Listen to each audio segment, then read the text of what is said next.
রাজাকারের সাথে ইসলাম, দাড়ি, টুপি এবং এই পোশাকের যে সম্পর্ক জড়িয়ে দেওয়া, এইটা আসলে না, রাজাকার বলবো না আমি এটা। রাজাকার বললে তো আপনি খুব সংক্ষেপে বা নির্দিষ্ট মানে খুব বিষয়টাকে কি বলবো, আপনি মানে খুব সংক্ষিপ্ত করে ফেললেন।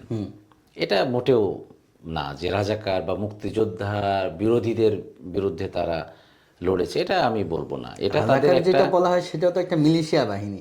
জি জি, এবং এটা তো মানে স্বাভাবিকভাবেই একটা ইস্যু, তারা এটাকে সামনে রেখেছিল। কিন্তু দেখেন বাংলাদেশের ইসলামের যত দিক দিয়ে ইসলামকে ক্ষতি করা হয়, ইসলামকে মানে পিছিয়ে ফেলানোর জন্য চেষ্টা করা হয়, তার ভিতরে সবচেয়ে বড় একটা অস্ত্র হচ্ছে সংস্কৃতি।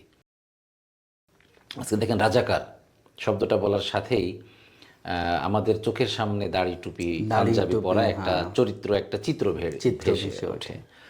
এবং কাউকে কাপড় টান দিচ্ছে, সে দাড়ি টুপিওয়ালা একটা সিম্বল এভাবে আঁকানো, বইয়ে, নাটকে, লেখনীতে, প্রতিটা জায়গায়।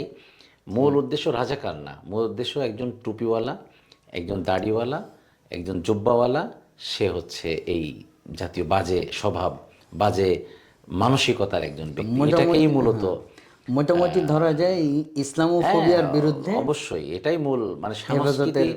সংস্কৃতিটাকে আপনি দেখবেন যে আমাদের, আপনি যত সিনেমা, নাটক, থিয়েটার, আপনার মঞ্চ নাটক, যেখানেই আপনি দেখবেন সব জায়গায় এই চরিত্রটাকেই তুলে ধরা হয়েছে যে রাজাকার, ইসলামপন্থী ইসলামপন্থী, হচ্ছে হ্যাঁ দেশদ্রোহী। হ্যাঁ, দেশদ্রোহী। হ্যাঁ, একটা ইসলাম মানে যে ইসলামী লেবাস মানেই সে দেশদ্রোহী, সে রাজাকার, সে জঙ্গি। হ্যাঁ, এভাবে মানুষকে, আমাদের পরবর্তী প্রজন্মকে এটা শেখানো হচ্ছে।